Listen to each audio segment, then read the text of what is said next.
SEP FanFic Readings presents Measure of a Man by Days 22. Chapter 41. Out of the Shadows.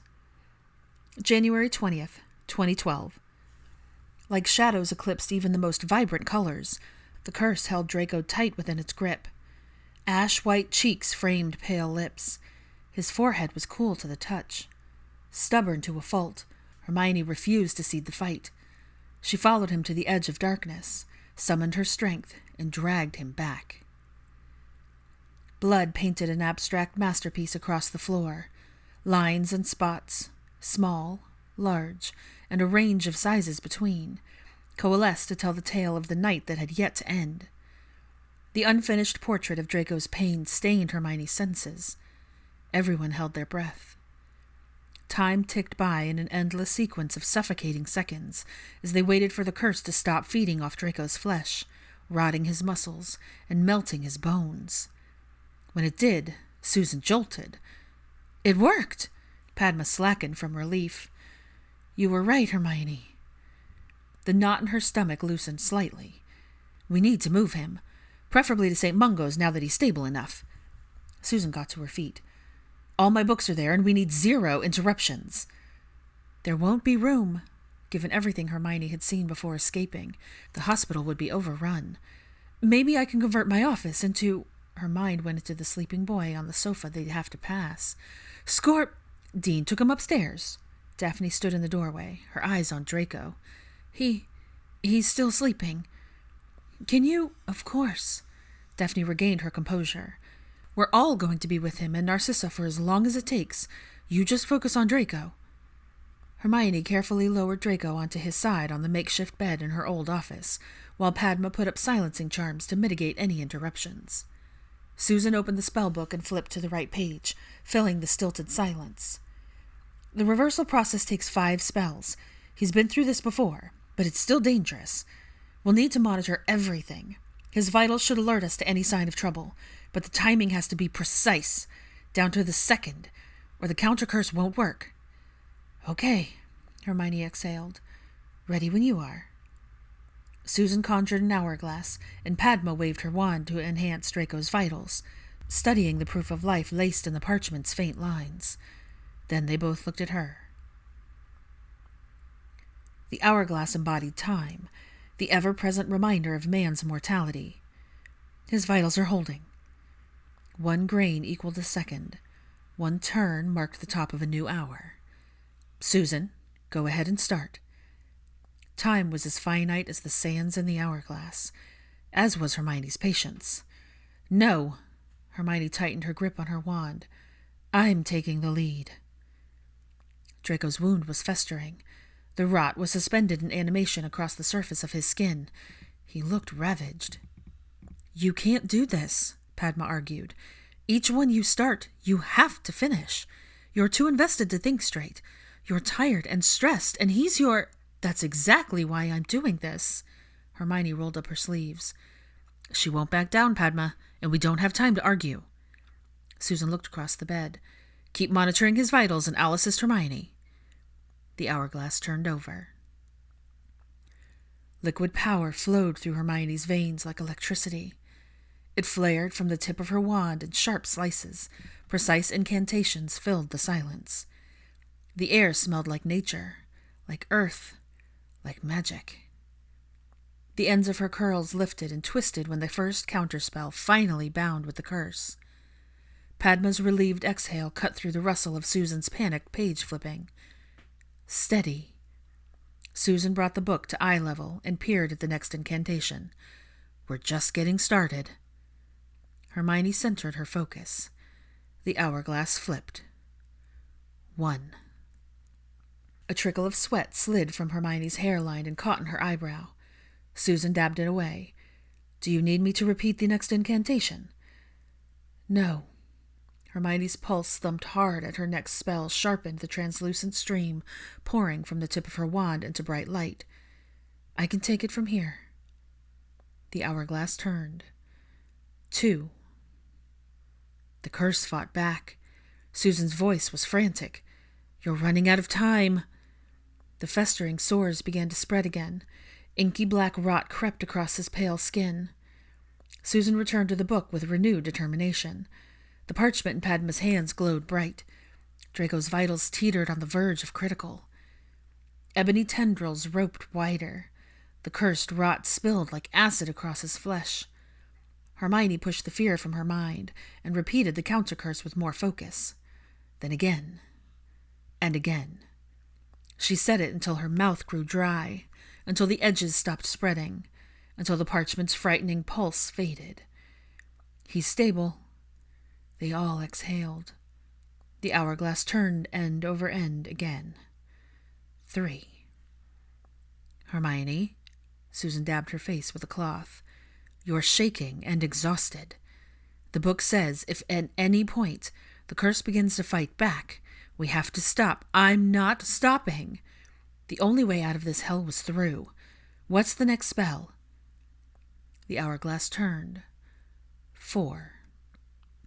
The next incantation was complicated at best, exhaustive at worst, but there were no other options.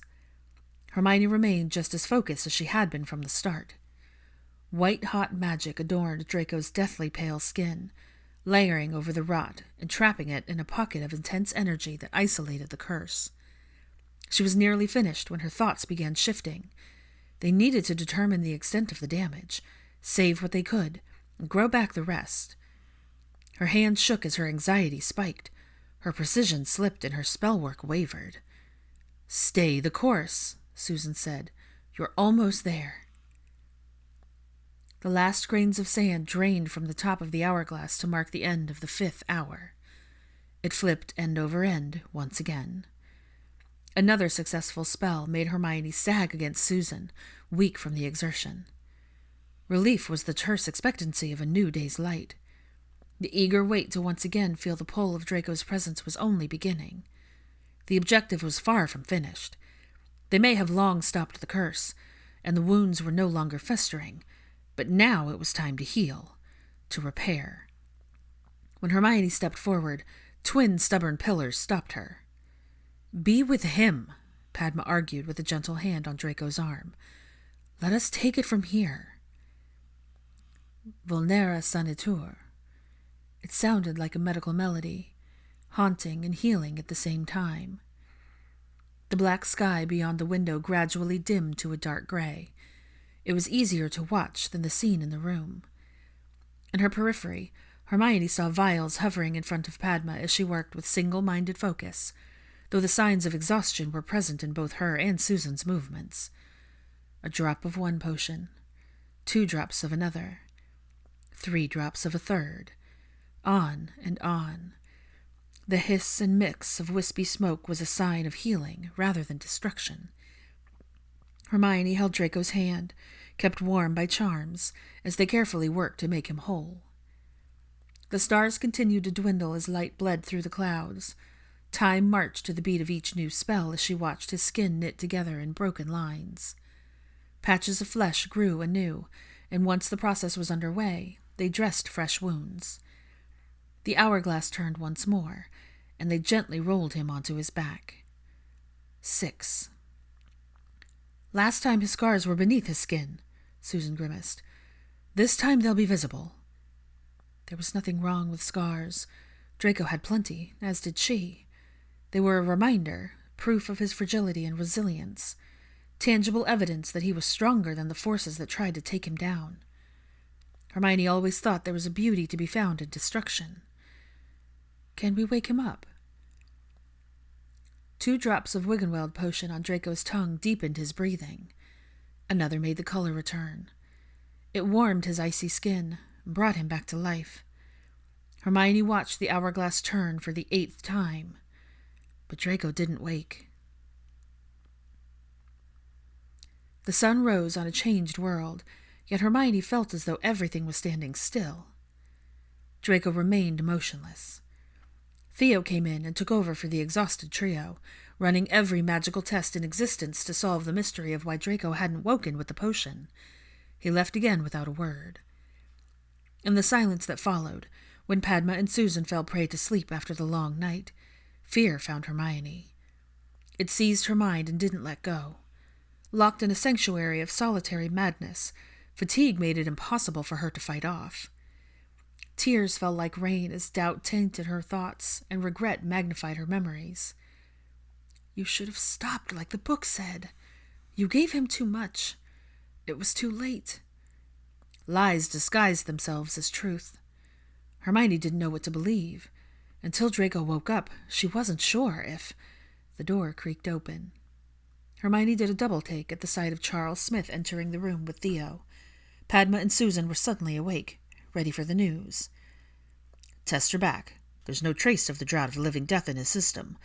The curse is completely gone. His vitals are stable, he's healing, and there doesn't appear to be any lasting damage to his organs. Hermione could do nothing but breathe. I reviewed his brain scans. Charles approached the bedside. Everything is normal. He's just in a deep sleep, which is a good thing. His body is exhausted from the trauma. During the test, he moved into REM sleep, which means... He's dreaming. Padma and Susan spoke as one, then hugged in celebration. Yes, he is, and we should let him wake naturally, but he will. Relief made Hermione sob until she laughed, and laugh until she sobbed. Hermione healed his superficial wounds. Cuts and scrapes and bruises vanished with the swipe of her shaking fingers. Ignoring her own exhaustion, she cleaned his face and brushed his hair with her fingers. Resting her hand over his heart, she sought comfort in the steady, rhythmic beat. You should sleep. Startled by the new presence in the room, Hermione looked up as Theo sat down on the other side of the bed. Susan and Padma had just departed through the flu to rest and give everyone in her house the update. Theo leaned back and exhaled, looking as tired as she felt.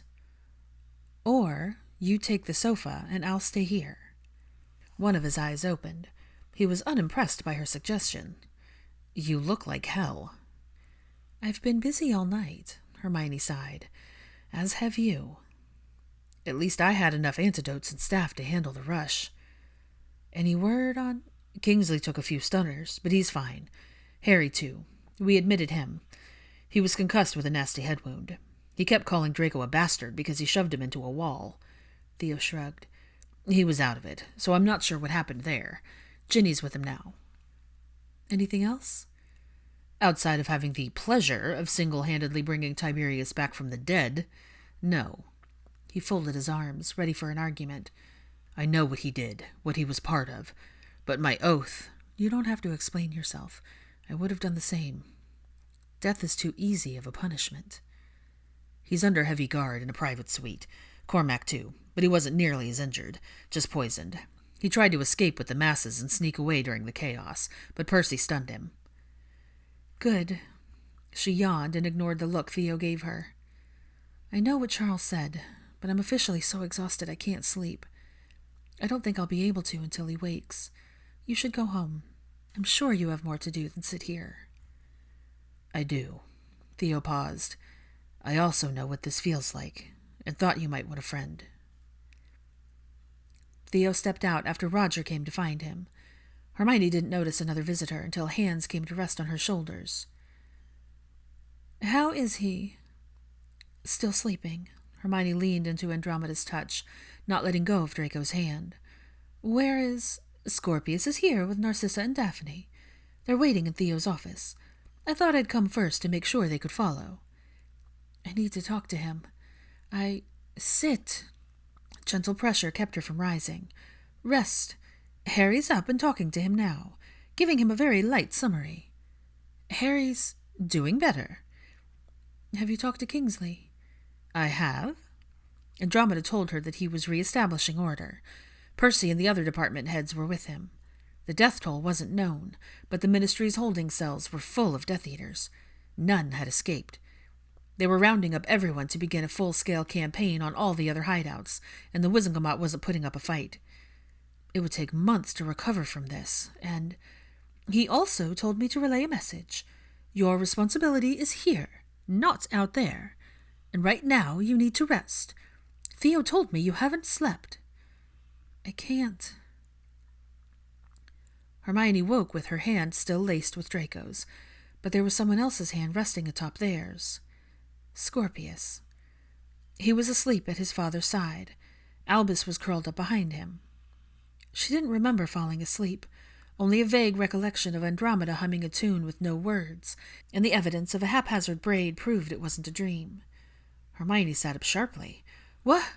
Such a determined boy." Narcissa sounded bemused. "And where one goes, the other follows." She rose from her seat next to Daphne, who was sleeping against Harry. He was still in patient robes, but had nodded off during their wait, head back, glasses askance. Narcissa approached her side, placing a hand on her shoulder, and they watched Scorpius and Albus sleeping soundly next to Draco, whose hand tightened in hers as he took a deep breath. The movement made Hermione's heart leap. "How are you?" Narcissa asked. I'm waiting."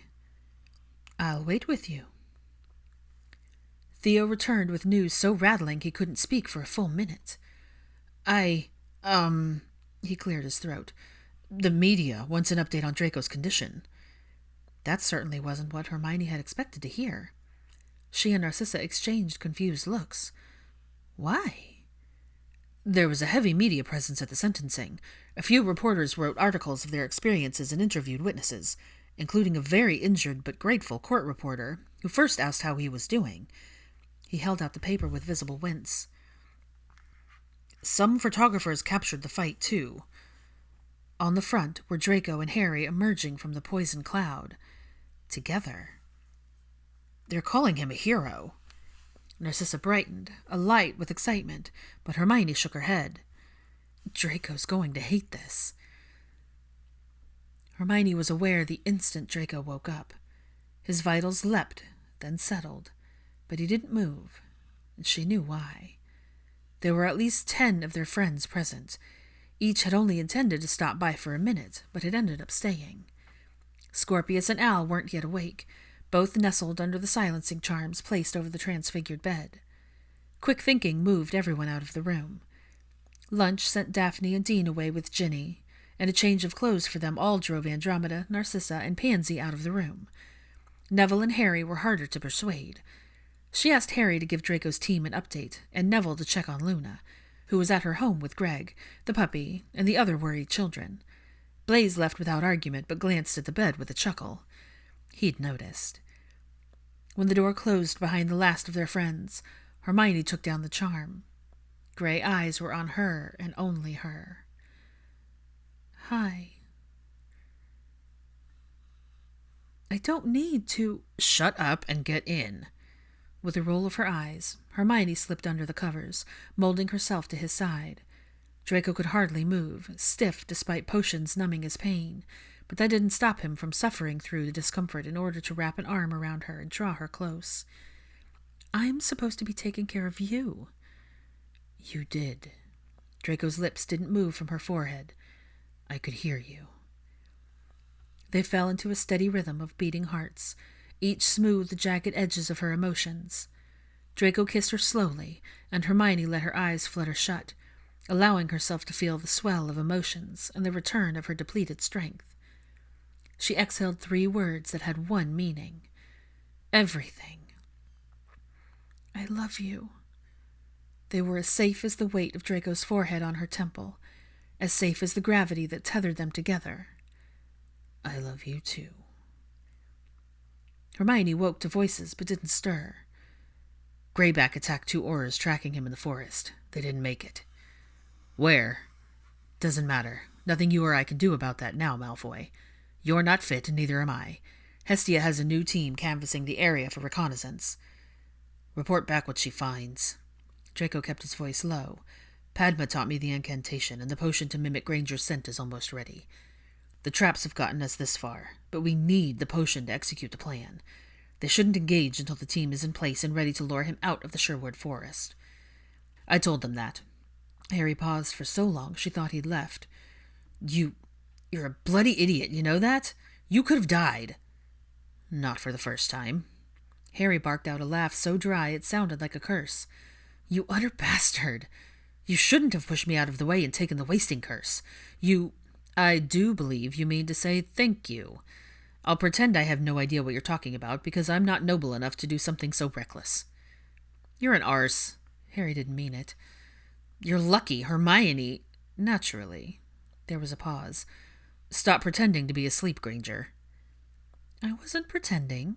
Hermione opened her eyes enough to narrow them at Draco. The power of your friendship woke me. It earned her scowls from both men. After sitting up and instinctively giving Draco a medical once-over, Hermione noticed the absence of Albus and Scorpius. They're with Ginny. Harry filled in the blank. Probably on their way back with food for all of us. I was briefing Malfoy, and now you too. On? Everything. 40 dead, half are Death Eaters. Everyone who isn't vaccinated is being treated for exposure using the same method Malfoy created to treat you. Outside of that, a few Wizengamot members were seriously injured but survived.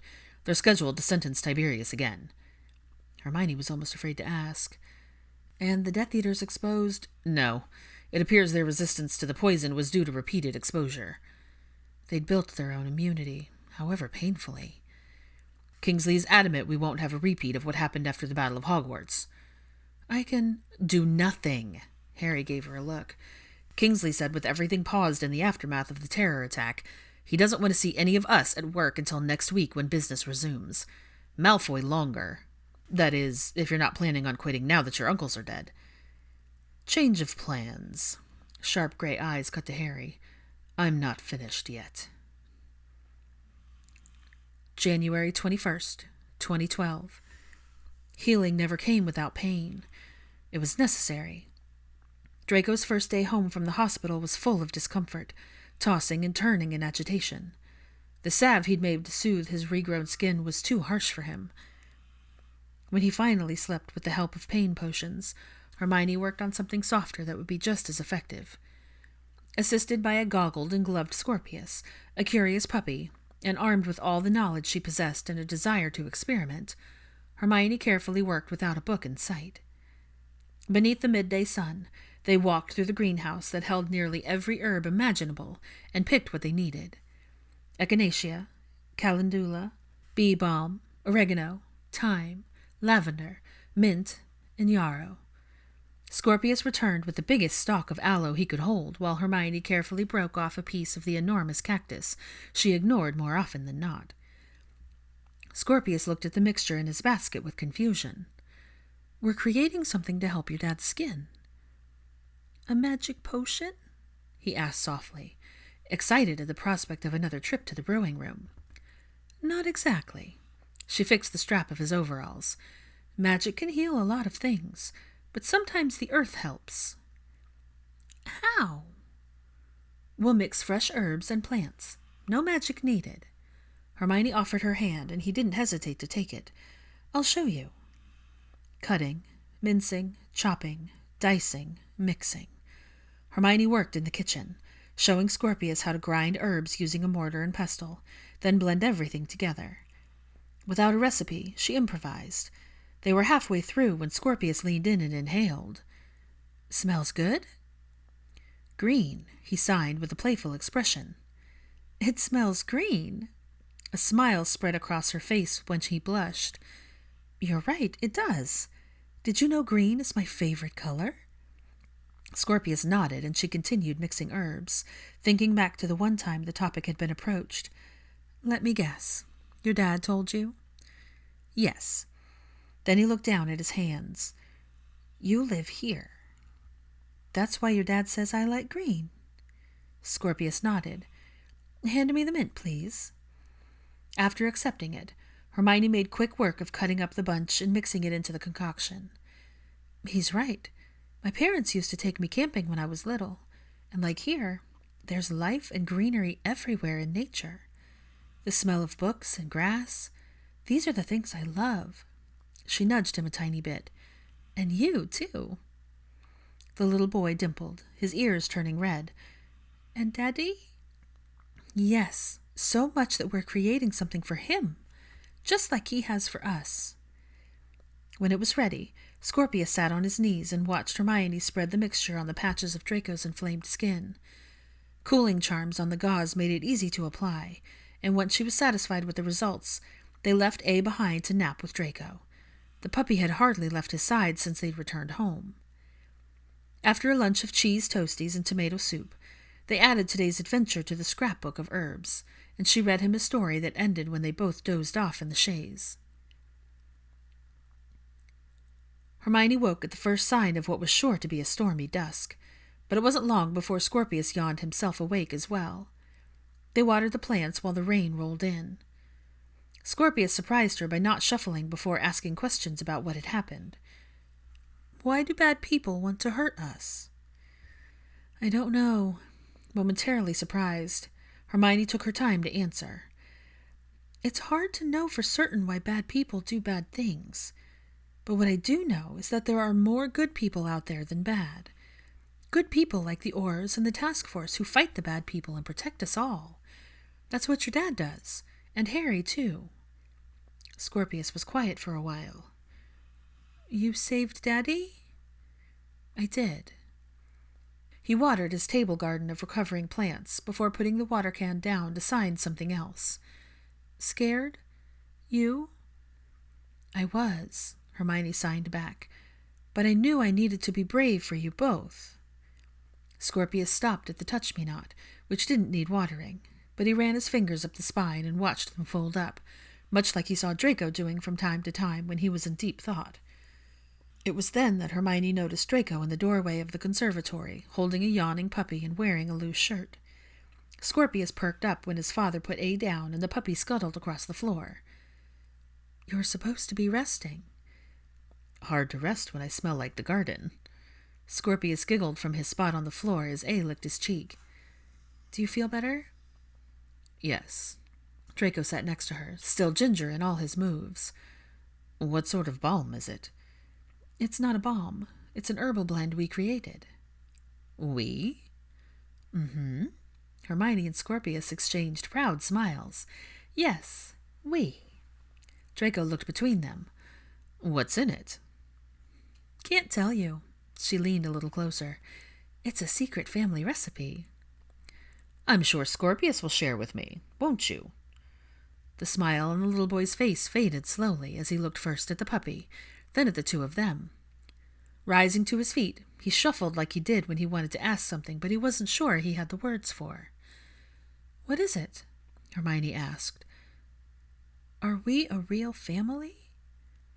The playful atmosphere sobered as Draco and Hermione looked at each other only once. After giving him a small nod, Draco gestured for his son to come closer. "We are, but there is something we want to tell you."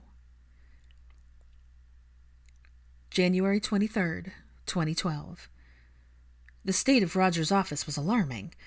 Every surface was a mess of folders and parchment, but the man himself was pristine as ever. Hermione loitered in the doorway, unsettled by another strange sight. Theo and Charles were occupying 2 of the 3 spare seats. She had no idea what this meeting was regarding, only that she'd been summoned shortly after breakfast and feeding the chickens with Scorpius. Draco tried to argue that taking a meeting was no different than him taking a flu call from his task force team about Greyback, but she'd won that fight. Or, rather, Narcissa had when she'd suggested Draco spend the morning with her before his appointment with Susan to check on his progress. More than ever, Draco accepted her invitations and carefully worked to extract certain memories. More than ever, he dedicated time to talk to her for hours. He was trying, as was she. And it showed in the growing ease between them, and the understanding in Draco that it was better for him to hold these good moments close. His recovery was more than physical. His attitude had begun to shift too. It was humbling to see 2 people who had fought against each other for so long fight for each other. Charles was the first to notice her. "Healer Granger." It was a strange transition from being called Madam Undersecretary for days on end. "I saw the meeting on my Magischeduler and came over." Only then did Hermione enter, closing the door behind her and taking the seat between the 2. "How is Draco?" Charles asked.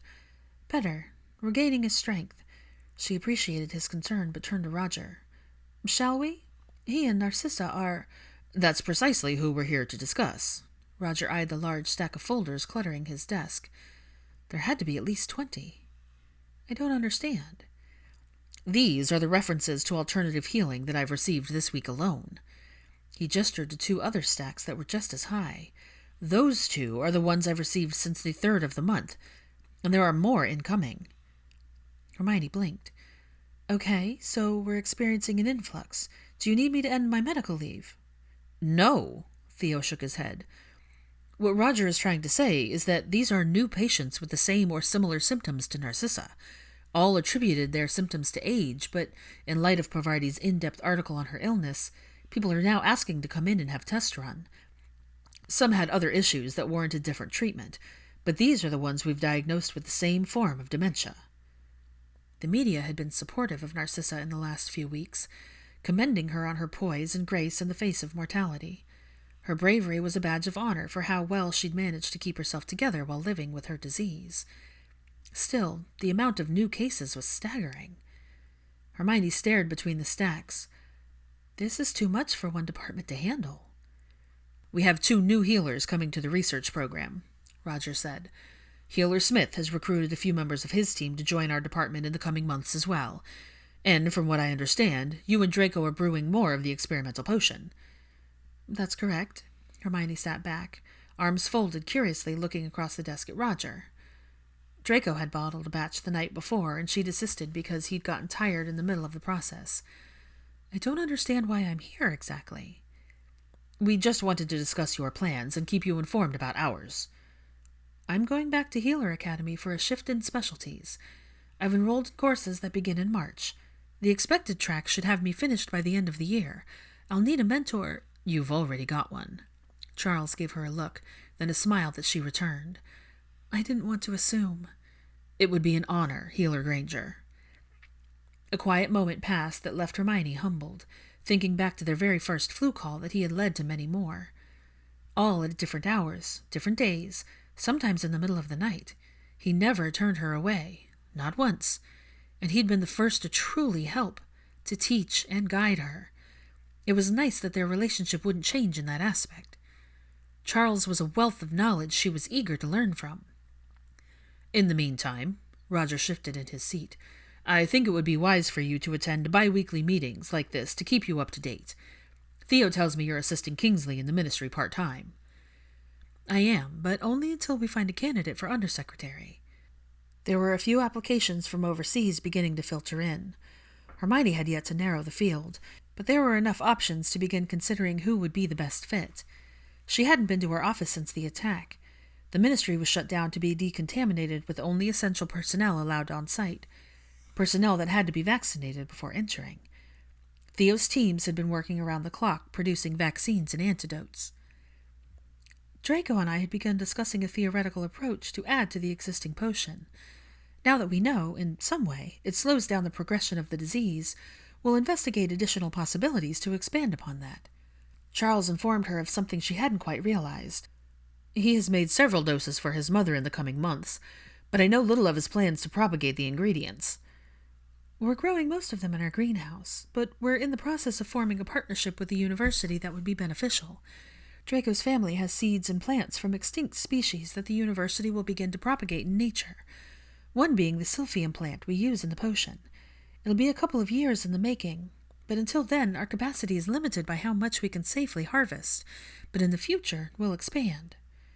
He's already started, Charles said. He gave me the patent and plans to teach me how to brew it so that I may teach others. Roger scratched his chin. Will there be enough to start treating a few others with it now?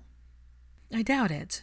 The new patients would need to receive the normal treatment course first, and longevity is a concern, not to mention the... Hermione frowned as a thought sprang forth. Wait, are we taking on all these new patients? Yes, Theo answered slowly, almost as if he knew what she'd say, or how much she would argue against it. I know your opinion on this. Your care with Narcissa was extremely hands-on, but given all we've learned, we can lean heavier on the therapy aspect while facilitating flu calls with their assigned healers rather than in-person care, at least until they make the move. Then we'll be able to better manage. Hermione didn't like it. The basis of my care wasn't just the patients, but also their families. I know, which is why Charles will be hosting group meetings with the patients' families to answer questions. Narcissa has volunteered to attend when she's able. Hermione inhaled sharply, startled by the news. Why would she do that? Roger asked. She wanted to know the answer to that as well. Narcissa is... Charles chuckled. This was all her idea. She's also allotted a large sum to support the families who cannot afford the potions or make the changes needed at their homes, and a substantial amount more towards the research for the cure. Hermione was stunned. She's convinced Draco to allow a company to use his charm to create other tracking objects specifically designed for dementia patients, like the one he has placed on her necklace. It proved useful more than a few times during her episodes. Theo settled back in his seat. I'm working on that. Companies are sending proposals. So much was changing. Even if it was too late to save herself, Narcissa would fight to the end while making peace with her circumstances. Still, Hermione had to wonder if Draco wasn't the only one creating a legacy. She had to wonder if Narcissa had taken a quiet note from her son and began to cement her own, even in the face of mortality. She had wondered if this was another memory Narcissa wanted to leave behind. A single act that could save many. Something stronger than her place in society. Something unforgettable. Hope. January 31st, 2012. Even though it wouldn't happen until at least after Easter, Scorpius was practicing for their first day of real school. He chose to wear his uniform of gray trousers and bow tie, a button-down white shirt, and a navy jumper. A fresh haircut, done the day before by Daphne while he glared at a laughing pansy, made him look a bit more severe, but he liked a clean part. And the backpack he didn't need just yet held an array of supplies and snacks. Hermione smiled and held out her hand. Are you ready? He was. After saying goodbye to Mint and hugging the confused puppy, all three set off for the makeshift classroom surrounded by plant life in the greenhouse. All three Potters plus Catherine awaited him. They had underestimated Scorpius. School had begun in earnest in the days since Draco's return home, and the secret they'd asked Scorpius to keep remained just that, a secret. The first day had been the most nerve-wracking. Hermione returned home expecting their news to be out, but nothing had come of it. Today was day 4, and she was finally growing comfortable with the possibility of not having to explain anything to anyone. Not that they'd gotten very good practice with Scorpius. He'd taken the news very much like he reacted to most things, very matter-of-fact. Like getting married was the natural next step in the process of solidifying the bond they already shared. He wasn't wrong, but it had left Hermione and Draco exchanging puzzled looks, then shrugs. From the greenhouse, she and Draco walked through the pasture together in a new, low-impact activity as part of Draco's recovery. He still couldn't swim for another couple of weeks. The morning air was damp and fresh. A was running around free, and the sun was shining beyond the gray clouds. Scorpius asked about building a treehouse. Any idea why? Outside of his fondness for climbing, based on the wall he started to conquer every other day, Hermione could only think of one reason.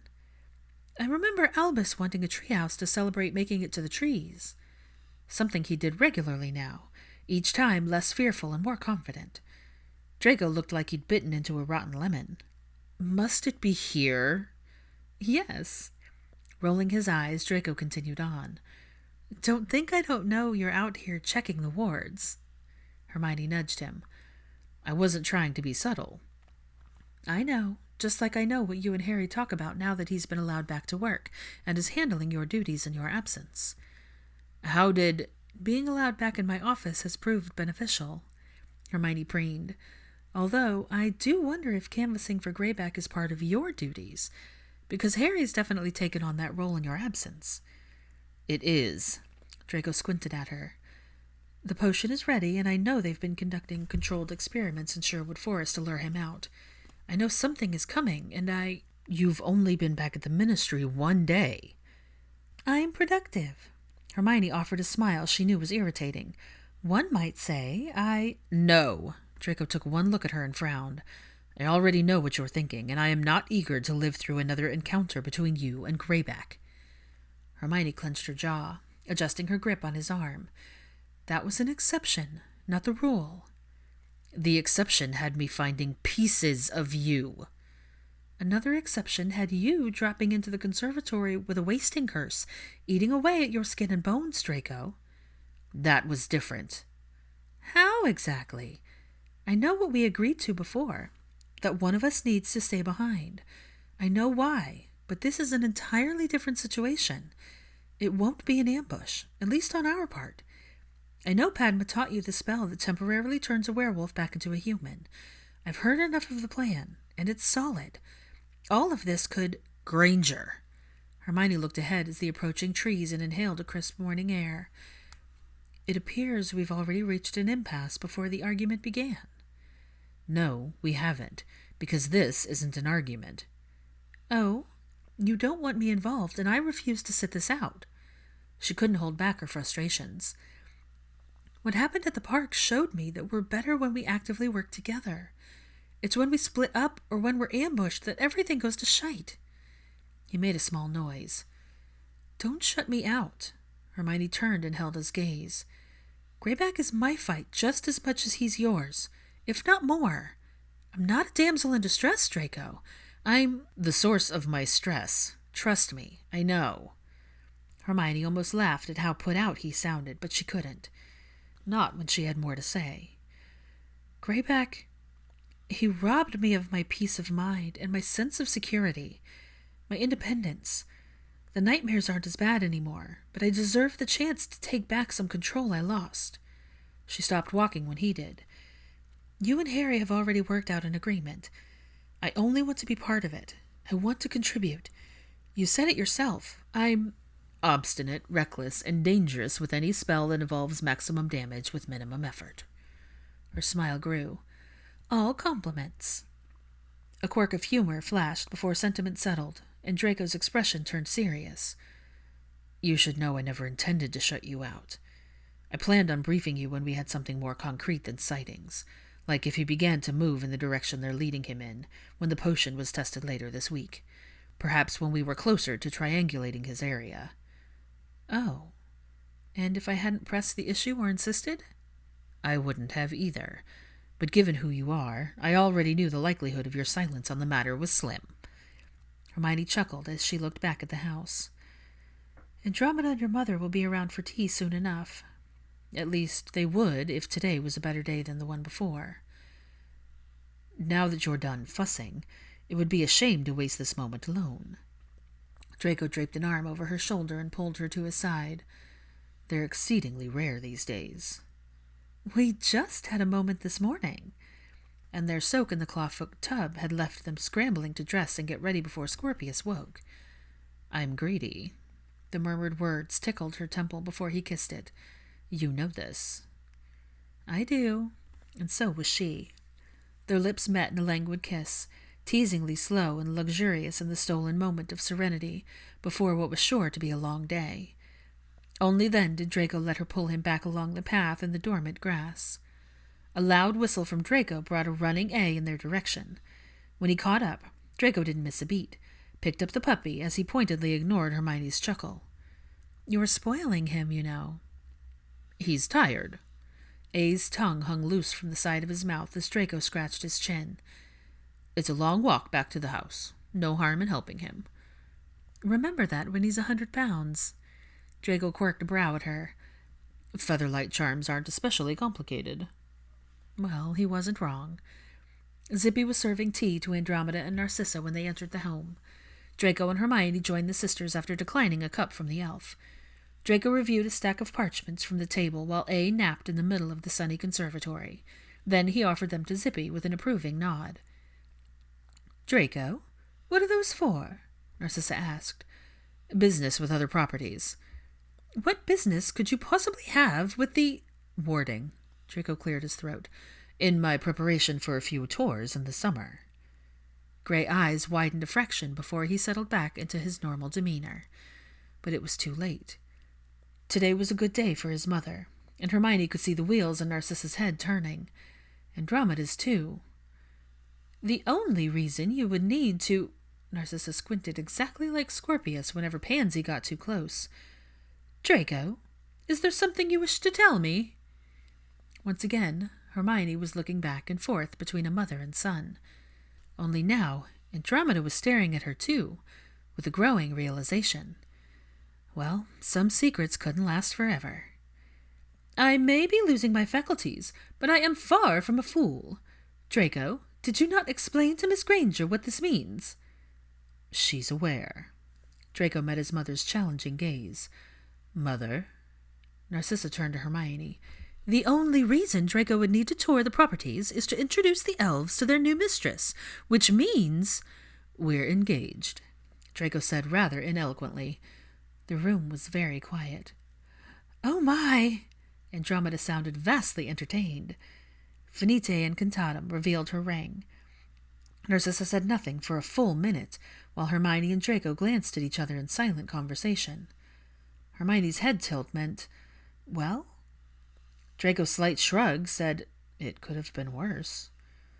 Narcissa finally placed her hands on the table and exhaled after taking a deep breath. I have stated countless times that Draco must marry, that it is my wish, but seeing him and Scorpius happy here has made me realize my error. It was the last comment Hermione expected. Draco peered at his mother as if he didn't recognize her. Are you saying... Miss Granger has told me several things with varying degrees of exasperation and anger over the length of our association, but perhaps she was right. Marriage does not guarantee stability or even happiness. It is not a remedy to loneliness. Narcissa touched her necklace. I don't know why I am saying this, or why I would dream of discouraging you from the one thing I wanted. But if you are doing this because of me, well, we're not. Of that Hermione was certain. Perhaps when I first approached the topic, it was about giving you some peace on the matter, but I wanted it to be real. A deep sincerity touched Draco's voice. He didn't show this side of himself often, and it left everyone suspended in silence that followed. Not only is it real, but it's also a purely selfish choice, on both of our parts. The corners of Andromeda's lips twitched. Narcissa continued to stare at her son. Hermione paused. You told me loving Lucius was a choice, and I understand that more than ever now. It's one Draco and I make even when we're frustrated with each other. Her eyes wandered to the man sitting beside her, the man who was watching her with curious intensity. Especially then, if I'm being honest. Each day this feels less like a choice and more like an inevitability. Like gravity. It just happened. Now who's sentimental? Draco's eyes searched hers before he smirked.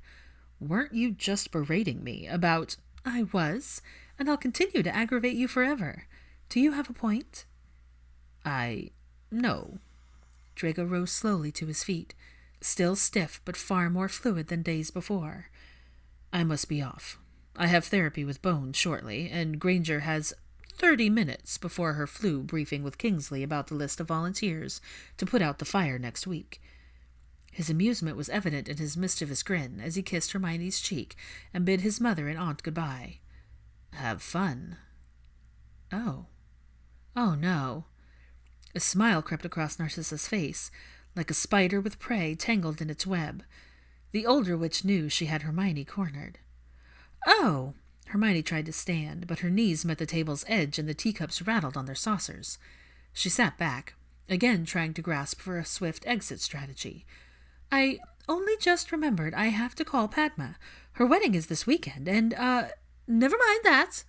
Narcissa, emboldened by the growing look of horror on Hermione's face, leaned forward with interest. All of that can wait. We must get started on plans right away. Basic ideas, at the very least. 30 minutes can't hurt, Andromeda grinned. Draco said you're available. At 2? Hermione had never felt more betrayed. Really? What? Dare to dream. She thumbed over to Narcissa. Or indulge hers. No need for dramatics, Miss Granger. Narcissa took a delicate sip of her tea. I only wish to discuss the most mundane things today. Seasons, colors, things of the like. It should not take long at all. A summer wedding would be beautiful. Hermione was late to her meeting. February 3rd, 2012. Scorpius Malfoy was a people person, at least to a certain extent, and for certain people. He craved the company of those who mattered to him, and he was polite to those who didn't, but there was some barrier between just enough people and too many. As for the exact number of that transition, Hermione wasn't sure. But at the elaborately decorated welcome feast, Scorpius found his threshold. Within the span of a breath, he went from shyly waving at the long line of arriving guests with his father and the entire wedding party to fusing himself against Hermione's side. She suspected it had a lot to do with the attention. Too much of it, and he would clam up and wilt. There were well over 100 people in attendance. Not that she could blame the guests for their coos of adoration.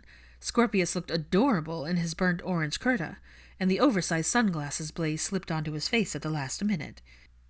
Despite clinging to her silk turquoise sari the entire night, he seemed to enjoy the festivities. The dancing entertained him, and even as a normally picky eater, he hummed his appreciation for the food. The music he clapped along with, and the culture he was experiencing for the first time with a twinkle in his bright blue eyes. It was magical to witness. With her there, he didn't mind the other guests or the unfamiliar sights.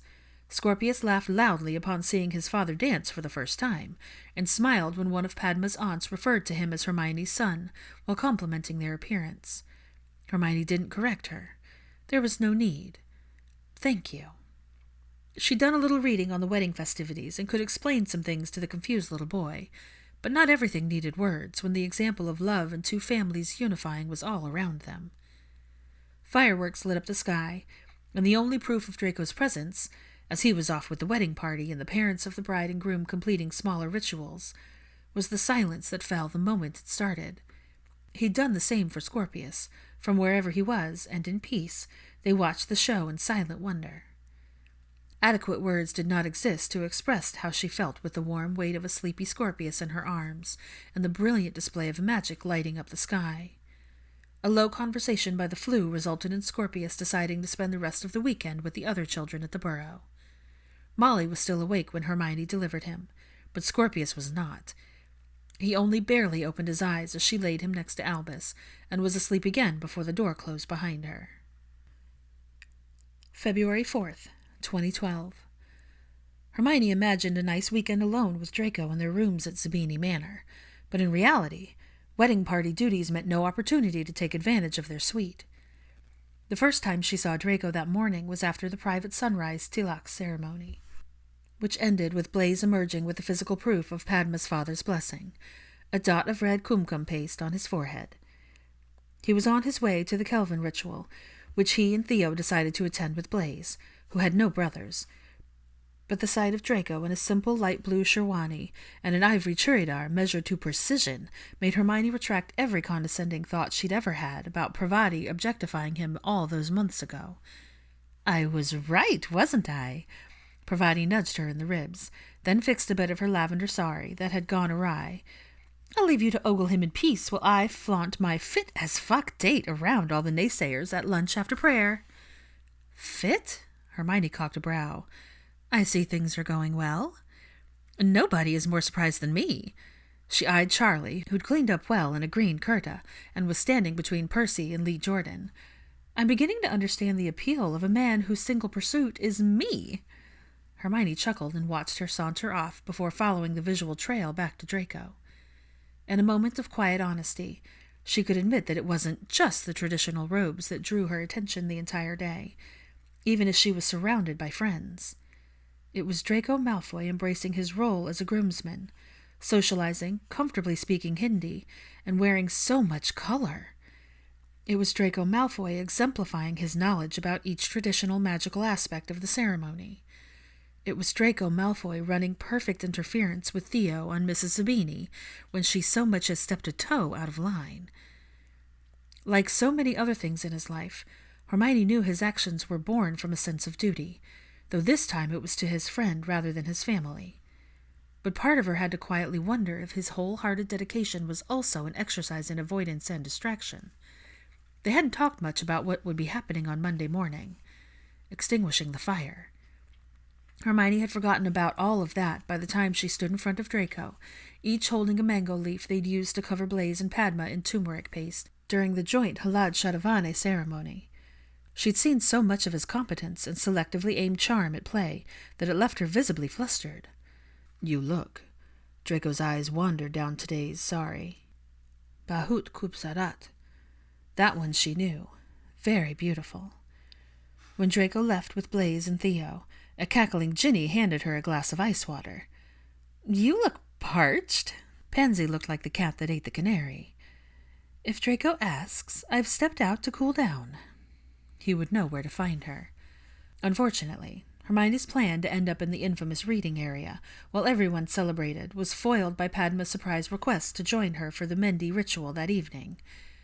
You said you wanted those closest to you there. So much has changed. As Padma took Hermione's hands, the cool glass from her green bangles brushed against her skin. Which is why I like you there. The ritual went on for hours. Everyone in attendance sang, danced, ate, and chatted while Padma's grandmother used Mendy and magic to draw intricate designs and ancient runes to her granddaughter's hands and feet. Entranced, Hermione watched her friend's skin glow with the symbols of her family's acceptance and best wishes.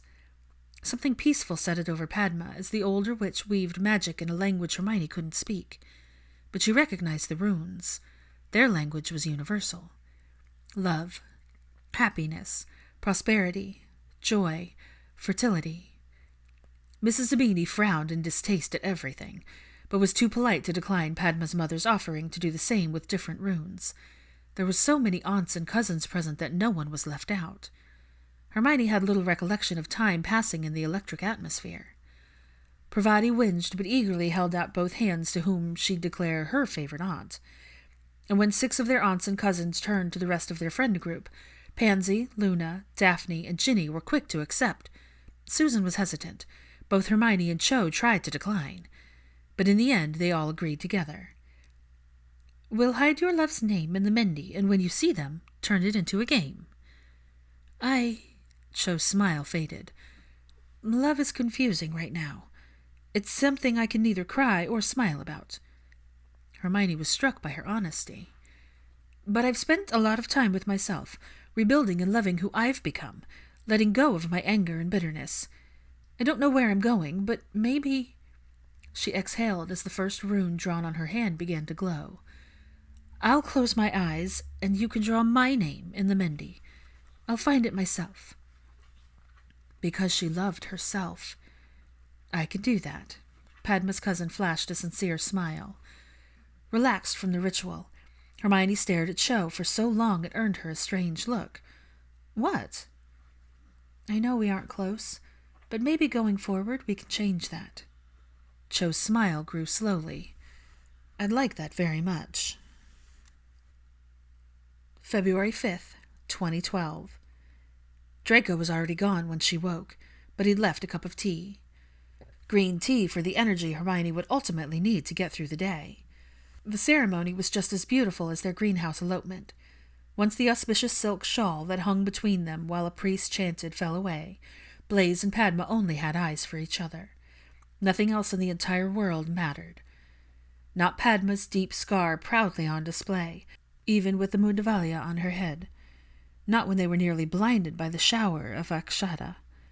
Not during the mishap that occurred while the two exchanged garlands and nearly knocked Blaise's feta off. Hermione's eyes were on Draco during the ceremony, while the bride and groom took 7 rounds around the holy fire and warm magic filled the air. For the first time, she allowed herself to think about what their ceremony would entail. No, she wouldn't be wearing a silk sari, like Padma, but something light and ivory.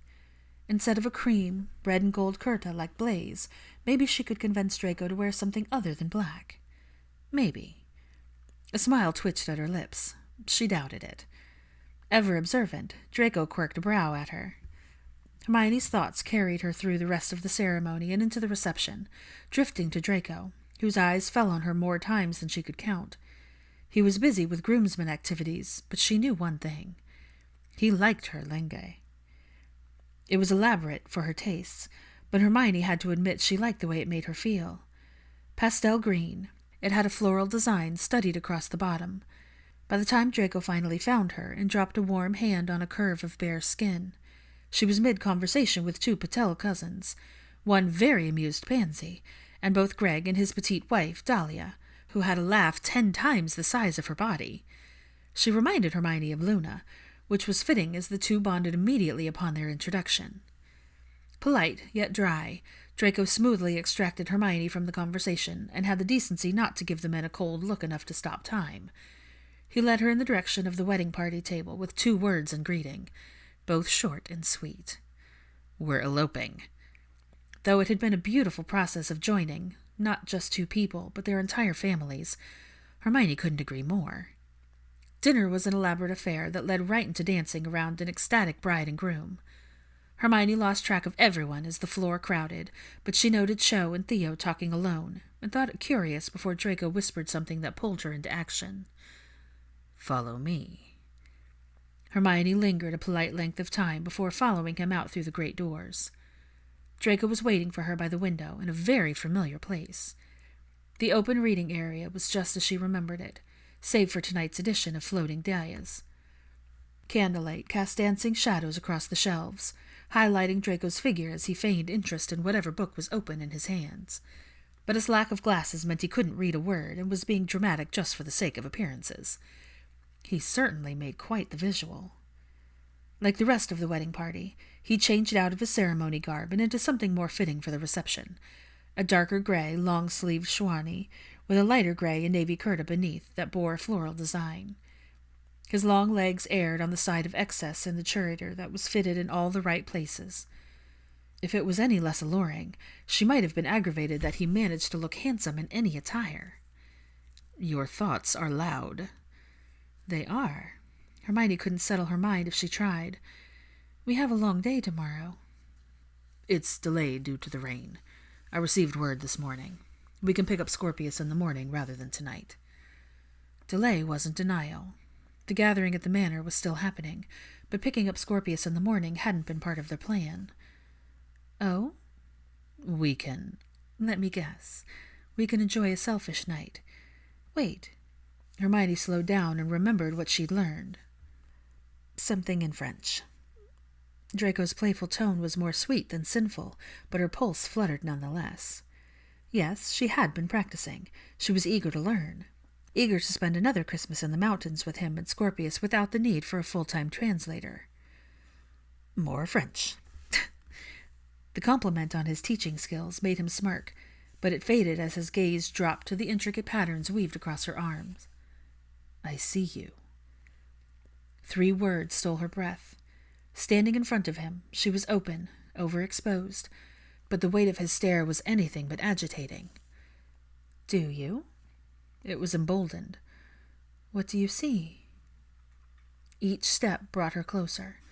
He waited until she was within arm's length before his fingertips found her bare skin once again. It only lasted for a second.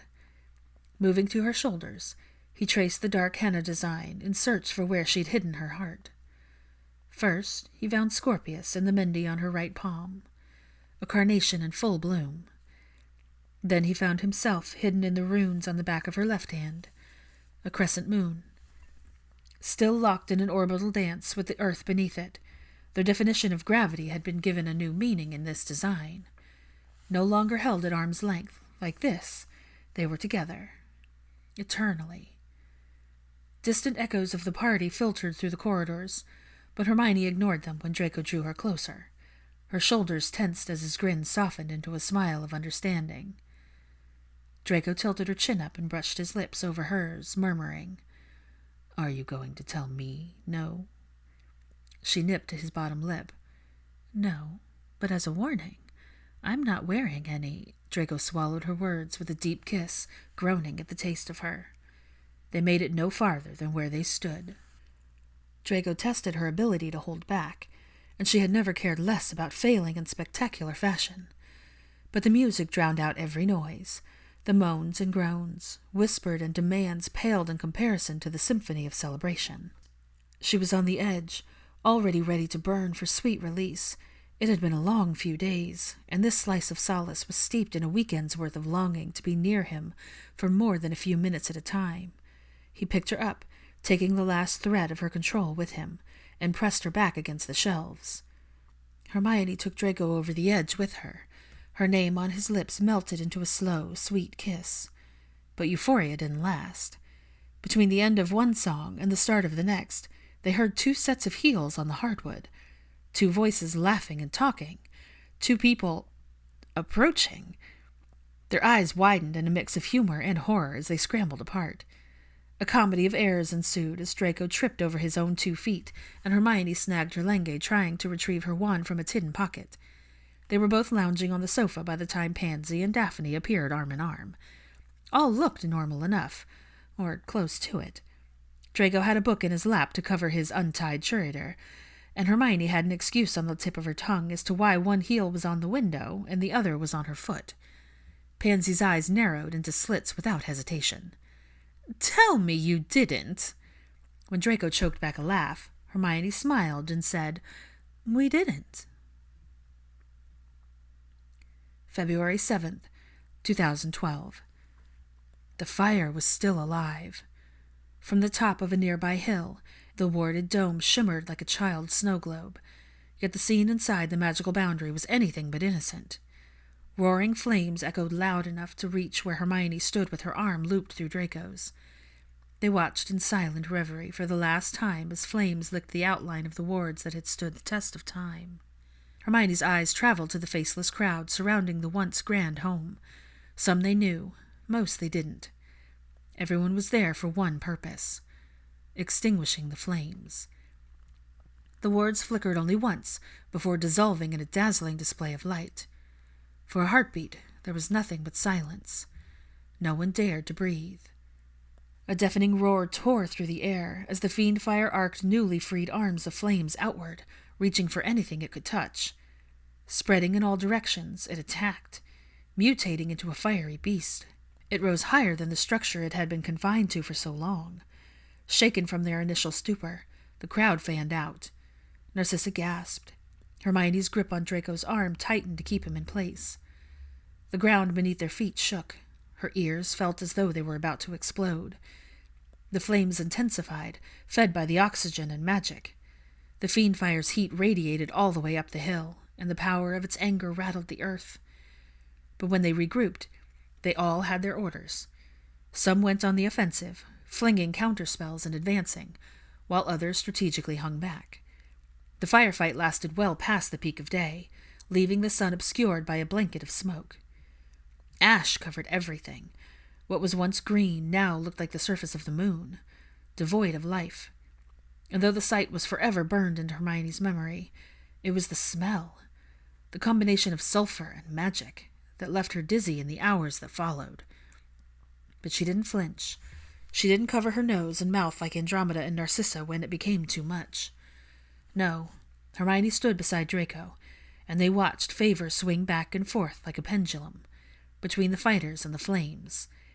But the magic was no match for those who could wield it and wrestle it into submission. The fire grew weaker with each spell cast.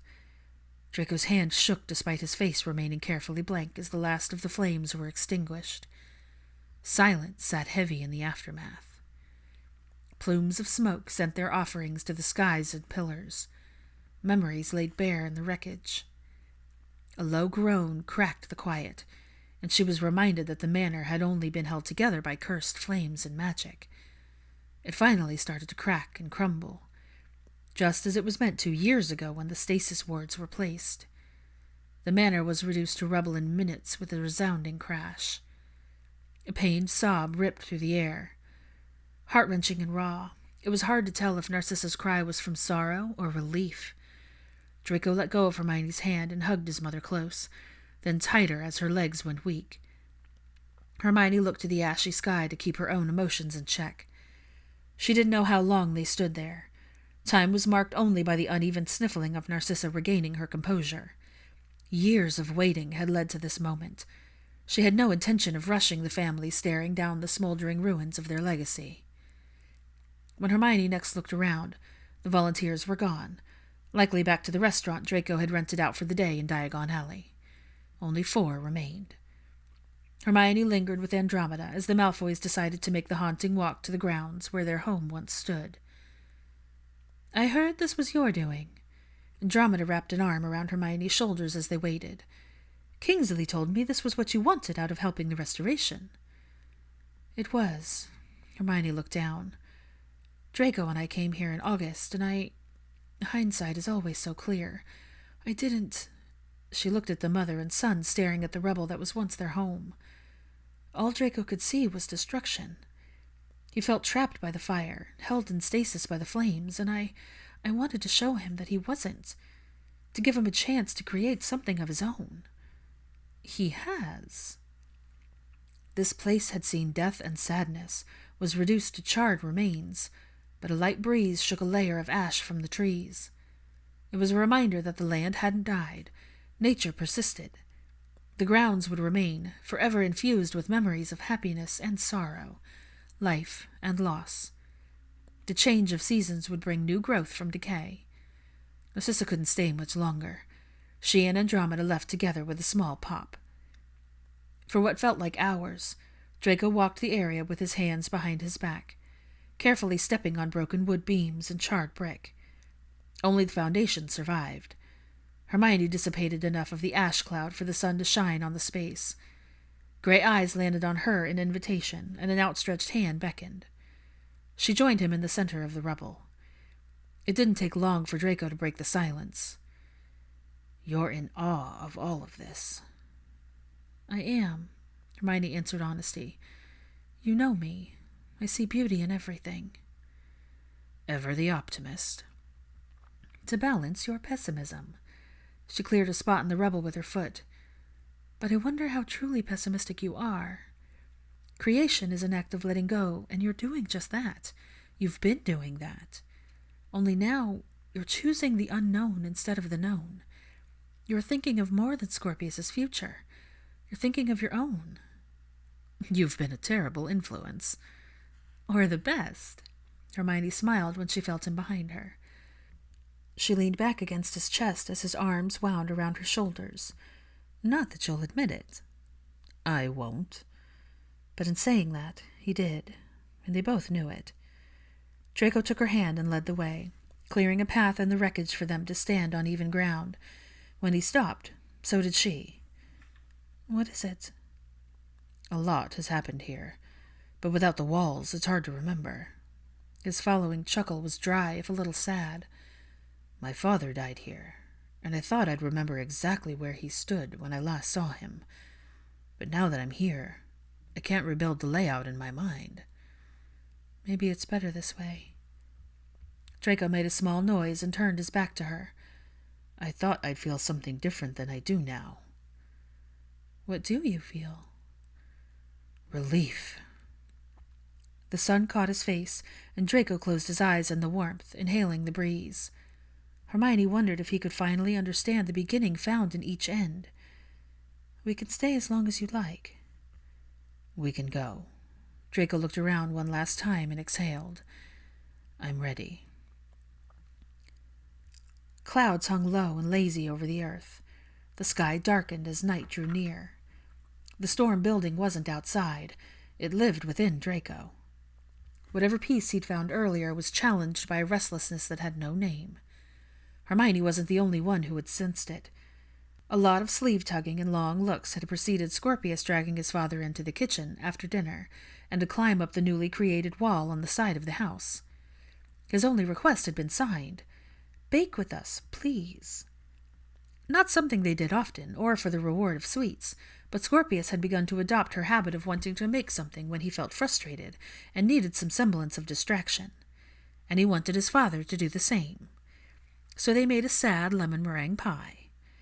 Draco's assistance was begrudging at best, until Scorpius's glare softened his father's hard edges enough for active participation.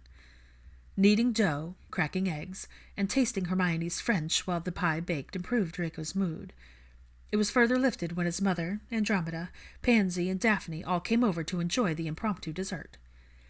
Alone again, with Scorpius asleep and little A tucked in beside him, his storm brewed, barely concealed beneath the surface of composure. Hermione observed him from the entrance to the conservatory. In no hurry to intrude, she left to make them both drinks to give them time with his thoughts.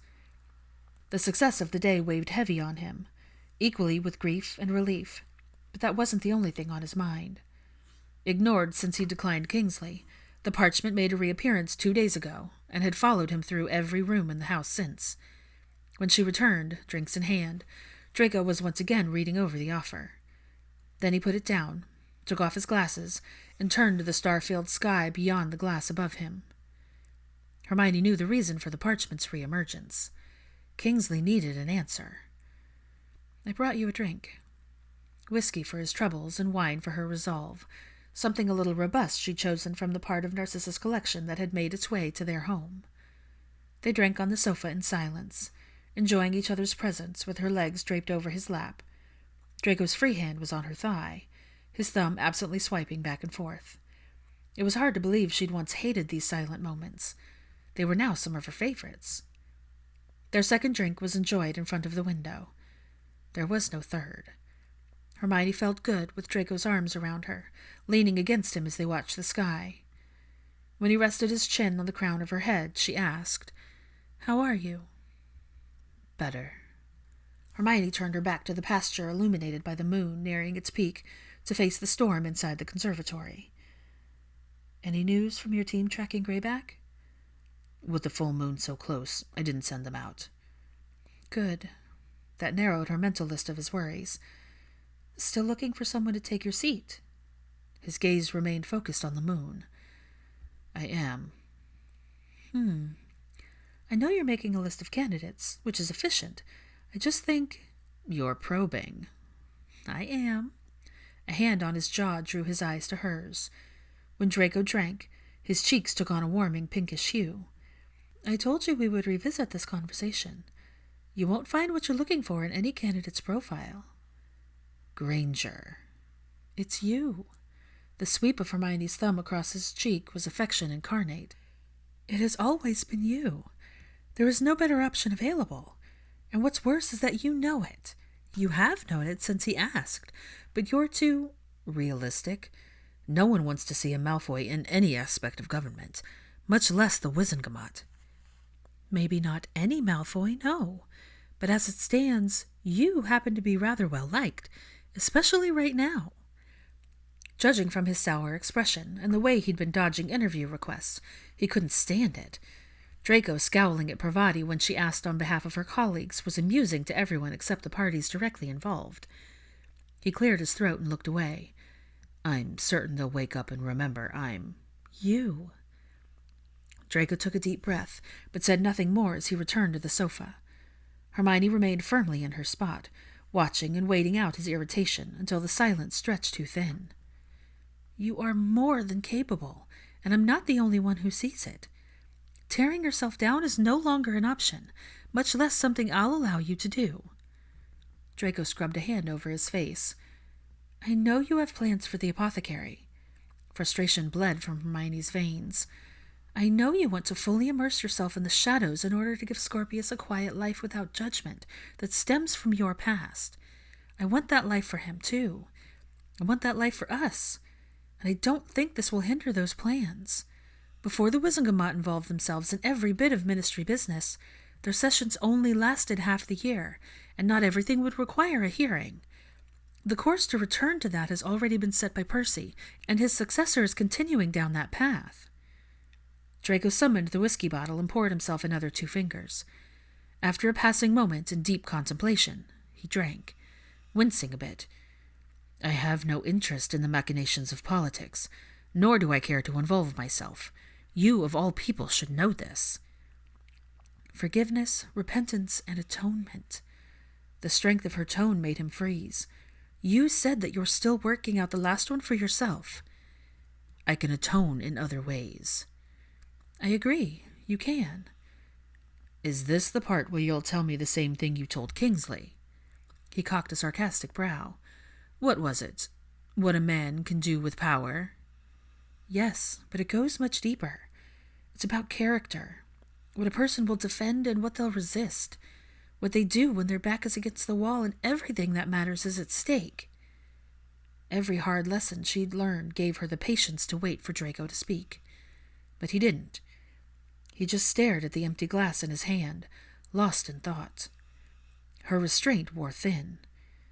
"Everything you are, everything you were, and everything you'll become has been marked through your choices, like lowering a wand in an astronomy tower, not identifying people you clearly knew, helping a friend elope, and marrying her sister instead to provide for their family, becoming an Auror, protecting your family, having a son, taking care of me, Granger.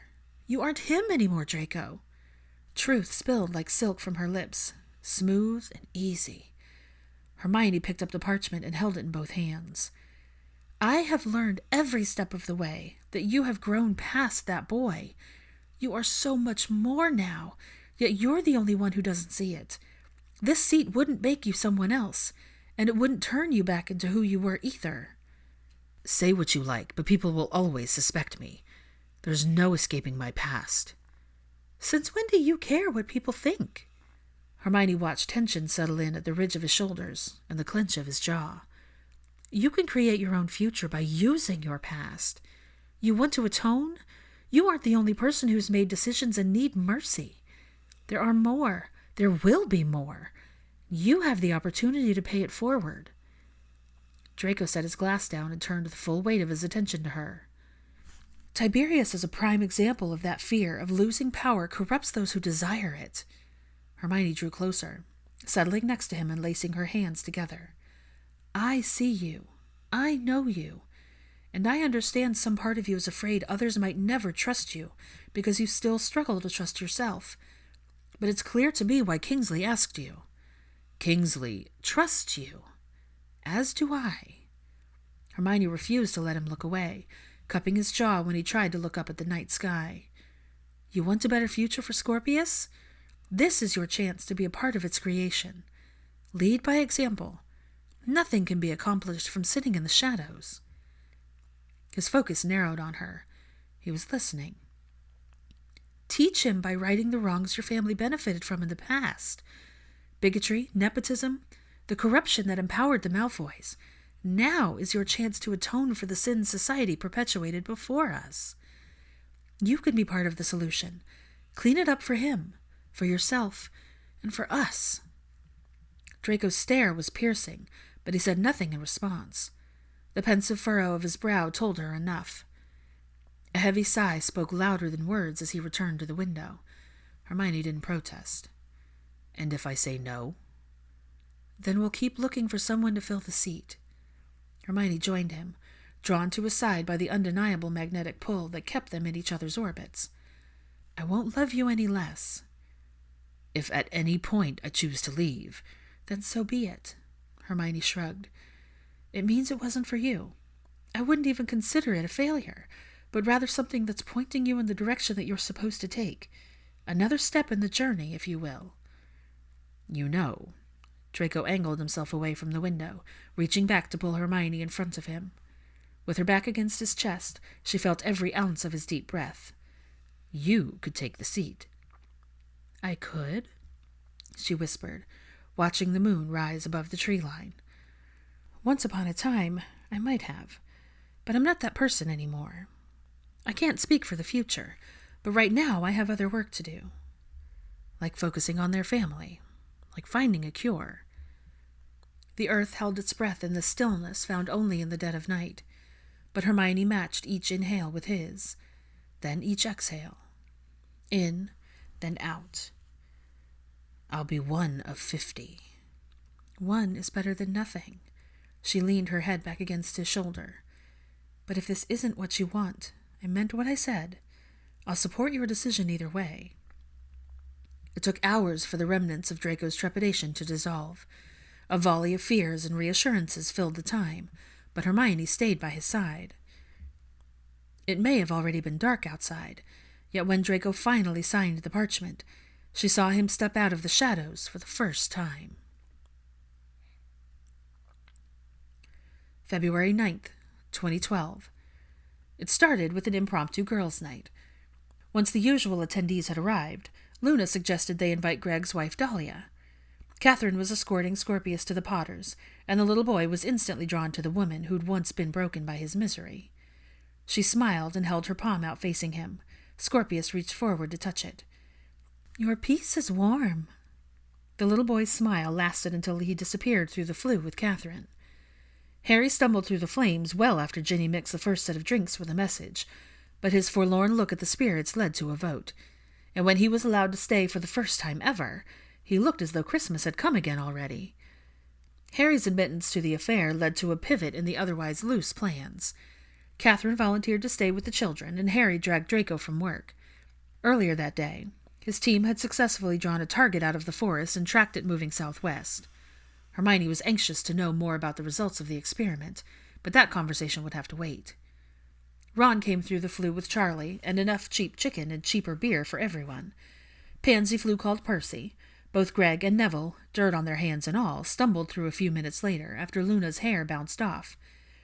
Dean arrived without Halia, after leaving her for the evening with his mother. Theo turned up last after a personal invitation from Hermione, when she realized no one else had reached out to him. Theo greeted Cho first, and while she didn't ignore him, she didn't take the open seat next to him either. Instead, Cho wedged herself between Parvati and Hermione. With Blaise and Padma on a break from their families disguised as a second honeymoon, they all reminisced about the wedding. Hermione had to nudge Draco 6 times to make him stop glaring at Ron's cheap beer, and Harry each time he offered Draco one, but overall it was a nice night. So nice, in fact, that Hermione let her guard down. Ron took a swig of warm beer. "At least we get a break from weddings until next December for George and Angelina's." "We'll see," Hermione chuckled. "If Narcissa has her way, we'll be married by summer." "You'd have to be engaged first." Harry's laugh was loud in the silent room. Neither Draco nor Hermione protested. It was a split-second slip-up, but there was no going back. "Wait!" Pansy raised a drumstick like a weapon.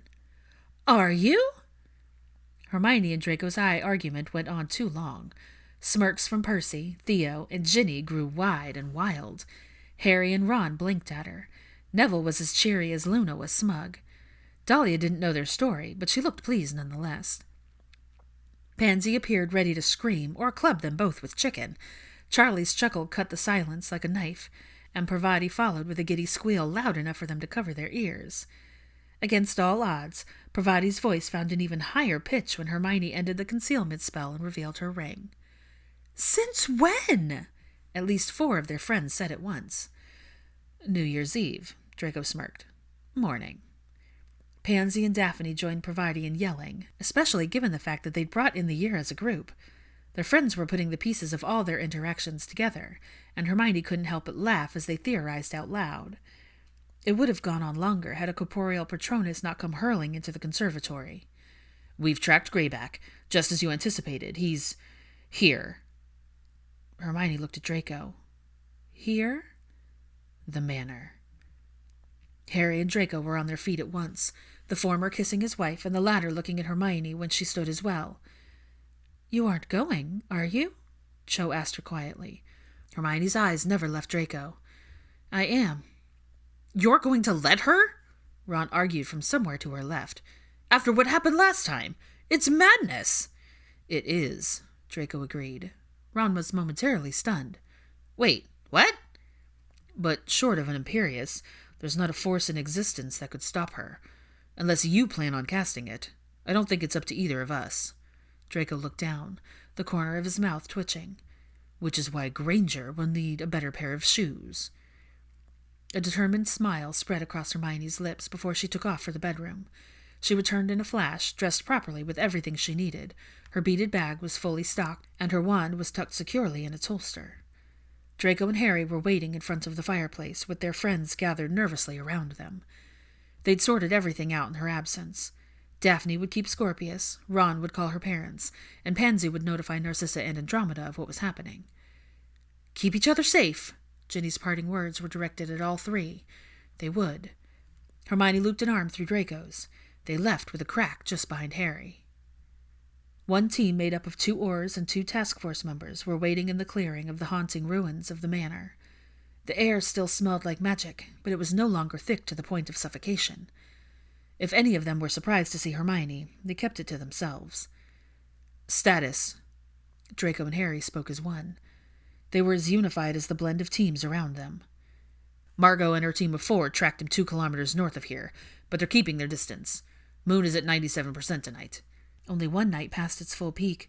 Greyback would be near his full strength, too. "We have tracking charms set to take us to them, but we were waiting for your arrival." Draco pulled out a familiar vial. "Everyone needs 2 drops. This will last for an hour." With dusk approaching, that was all the time they had before the risk began to outweigh the reward. Each took it without question, even Harry. "You four stick together." Draco was the last to take his dose. "Potter, stay with us." Both Harry and Hermione were surprised, but the fizzing and crackling tracking orb ended all conversation. The white light died. The earth shook with the force of magic, yet that wasn't what marked the start of trouble. It was the howl. Primal and raw, it chilled Hermione to the core. "There's no telling where they are now." "No, but—" Harry pointed a short distance away. "We can start there." There was a faint cloud of smoke rising from the dense forest. It took 2 jumps to reach their destination, a small clearing of freshly scorched earth. They found half of Margot's team. At least, they found their bodies. Between the burnt trees and blistered ground, smoke and cinders rose from where their life once existed. It cast an eerie haze over the scene as they inched around slowly. On high alert, they secured the area with their wands out. Draco and Harry silently signaled in the direction each group needed to move. But nobody had a chance. Pounding footsteps, rustling tree leaves. Something came bursting into the clearing closest to them. Not something. Someone. Not Greyback. A woman. "Margot!" one of the task force members called out. Margot raced towards them at top speed. "He ambushed us!" she gasped, still out of breath and frantic with fear. "He's been watching." Torn necks of the team members and the fire told the story of what happened next. The prey became the predator. Margot stood still while Hermione healed her superficial injuries. "We led him to the woods and got separated. I told Leah to come back here because we knew—" Another task force member stumbled into the clearing, tripping over a rock in the rush to reach safety. She, too, had been running for her life. "Incoming!" The lone word was not warning enough. A monstrous, misshapen greyback was still partly transformed from the moon the day before, and covered in blood as he charged out of the trees into the clearing. He snapped trees like they were twigs, and moved his broken, bloodied limbs like pain was little more than an inconvenience. One sight in mind. Beneath the stench of ozone and smoke, there was the scent Greyback had locked on. Her, or more accurately, them. Hermione hardened her resolve for the fight as everyone fanned out in a semicircle amongst the rubble. Margot was weak, but she took a place at Hermione's side when Greyback charged. He lunged at the pair of Aurors carrying her scent. Draco's potion was working, but there was no time for celebration. Greyback moved like a blur, tossing both Aurors aside like dolls before they could get a single spell off. Task force members began to engage, using blasting charms that might have stopped him months ago, but magic was no match for him today. Nothing prepared Hermione for the sight of Greyback taking direct stunners and shaking off other spells without slowing down. He showed no shred of humanity. Several howls broke out. Other wolves crowded around the clearing. 7-on-1 turned into them being outnumbered. The plan collapsed. Greyback's wolves had found them, and they were armed with wands and ready to defend their maker at all costs. Trapping quickly turned into a plan for defense. Hermione shot a spell at a tree in the distance, lighting it on fire. Draco looked at her with wide eyes. "Reckless?" "I need a distraction." Harry gave her another one. Blue arrows rained fire in all directions from his wand, sending the wolves in panic to cover themselves.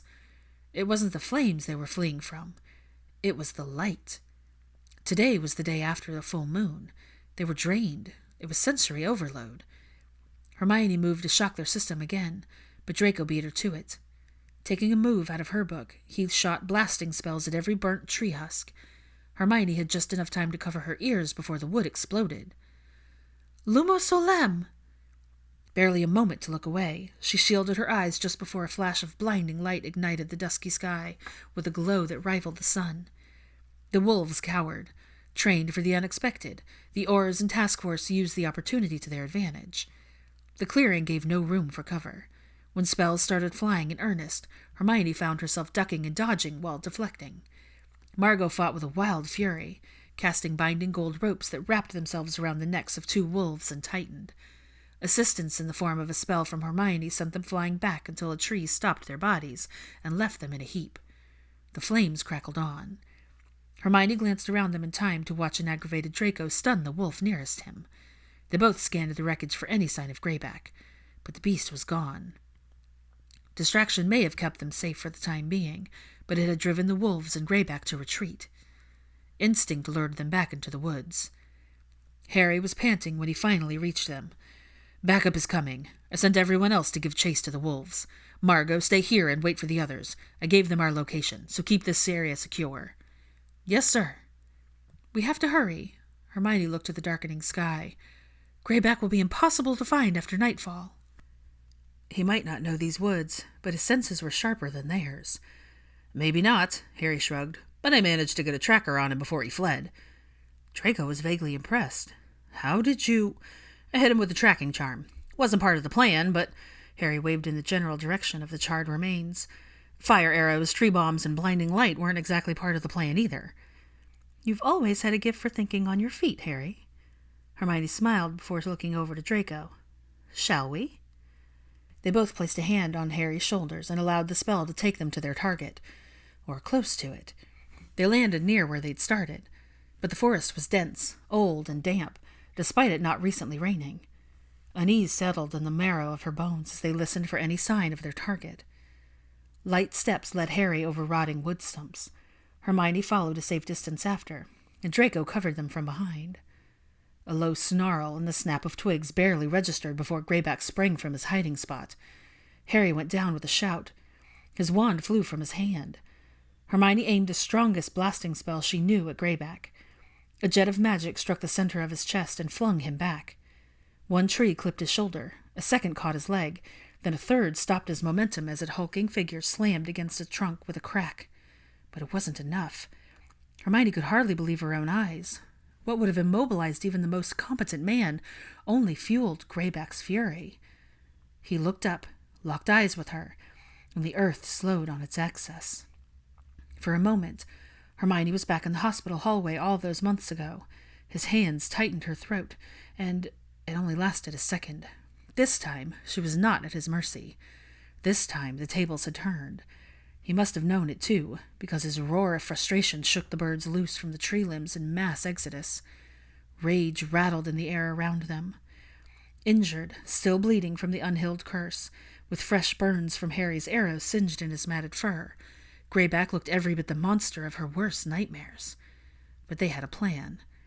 Hermione and Draco took turns binding him with gold cords that wound them around the tree to keep him in place. The tree hadn't been part of the plan, but the gold cords were. At least one thing had worked in their favor. Harry got to his feet and found his wand when they finally had Greyback properly restrained. There was barely any fur visible beneath the golden threads when they'd stopped chanting. "What do we—" "Malfoy, the incantation to turn him back?" Harry favored one side, looking sick and flushed, but Hermione didn't have time to heal him yet. "I know it." Draco was slightly out of breath. "But I have to get close enough to—" Greyback's snarl sent them all stepping back in caution. He was straining against the binds, but they held, for now. "How close do you—" A sharp crack preceded an explosion as the top half of the tree snapped free from the pressure. Draco shoved Hermione out of the path of the falling evergreen, and it landed with a resounding crash between them. Splinters sprayed like shrapnel in a wooden display of war. One look passed before the fight was on. At least this time they had better odds, 3-on-1. For the first time, Greyback seemed confused by his own instincts, unable to tell which scent was truly hers in critically injured state. All three of his opponents smelled the same. But then he charged. At her. She was in the middle, after all. Hermione's severing charm pierced his flesh, and blood painted the forest floor, but it only slowed him momentarily. She braced for a blow that never came. Harry and Draco sent blasting charms from opposite sides. The opposing forces crushed him in the center. Disoriented, Greyback stumbled. "Now!" Draco took off towards Greyback in a dead sprint, while Hermione and Harry used every bit of magic to keep him off balance. Lights, explosions, anything and everything to disrupt his senses. Draco's first attempt failed. A swipe from Greyback sent him flying backwards. Unfettered, he ran towards danger once again. "Bind him!" Hermione went for something stronger than ropes and aimed her wands at the fallen tree. "Incarcifors!" It split apart and transfigured into a makeshift iron cage that creaked and groaned as Greyback bent it with a wet snarl. Harry hit him with a blasting charm from behind that sent him into the hole he'd created in the bars. Draco made it to the cage just in time, pressing his wand against Greyback's neck. In the middle of the chaos, she didn't hear the incantation, but she knew it worked when fangs and fur began to recede. They only needed a few minutes at most. Padma's spell wasn't meant for longevity, but neither was Greyback, who took another swipe. That time, Draco caught his arm. They both vanished with a pop. "Did you see? He'll change back. It's temporary." Hermione was already pulling at her compass necklace with her shaking hands. It didn't just take her home. It took her to him. "You're not going anywhere without me." Harry limped to her side, gasping from the pain of what she could now see were likely broken ribs. "Can that take us both?" As it turned out, it could. The landing was hard, and they both stumbled into the middle of the manor's rose garden. Dusk left an ominous glow over the estate. It still reminded Hermione of a graveyard. She looked around for Draco, and heard him coughing before she found him lying beneath an overgrown bush that was blooming much too soon. Harry pulled Draco to his feet. They stood around Greyback, who was seizing as the wolf left behind the broken body of a naked man with half his skin ripped apart. Dead eyes locked with hers as he tried to speak, but words were impossible while choking on blood and bile. Still, one managed to escape. "Finally!" It paralyzed her mind, but beckoned her body closer. "Don't." Harry stopped. "He's—" The spell began to fade. Greyback snarled and spat blood through elongating teeth that were sharpening before their eyes. Bones crackled like splintering wood. Screams of pain morphed into howls. Humanity gave way to the whims of the monster. The diseased wolf was returning to lay claim to the mangled man. There was no time to spare, and only one thing to do: put them down. With measured fear in his eyes, Draco gave her the choice. It was her chance. Her opportunity to take back the piece Greyback had stolen from her. Hermione raised her wand, held it steady, and stared down the vinewood at the figure, knowing what needed to be done. She took one breath, then two. For all her anger and fear and hate, she still couldn't cast the spell. The emotions were there, aching in her bones, but they were masquerading as one another and mutating like the wisps in the wind. "You can't." Harry lowered her arm with a shake of his head. "You have to mean it." "No." Draco's words were forged in the fire of determination. Pain etched in every muscle it took for him to raise his wand. "No, you don't." Emotions blurred the lines between reality and relief. Draco dressed his fear as hate. Avada Kedavra. February 12th, 2012. A sea of people stretched in all directions, steeped in a reverent silence. Every eye in the crowd fell on one man.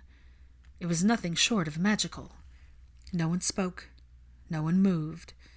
They just waited to hear the words of their new minister, who just had interim officially removed from his title. Kingsley stood alone on the edge of the fountain, in perfect silence. For so long Hermione had no idea if he would speak at all, until he raised his wand against his neck to amplify his words. "I was reminded by a friend that the measure of a man is what he does with power."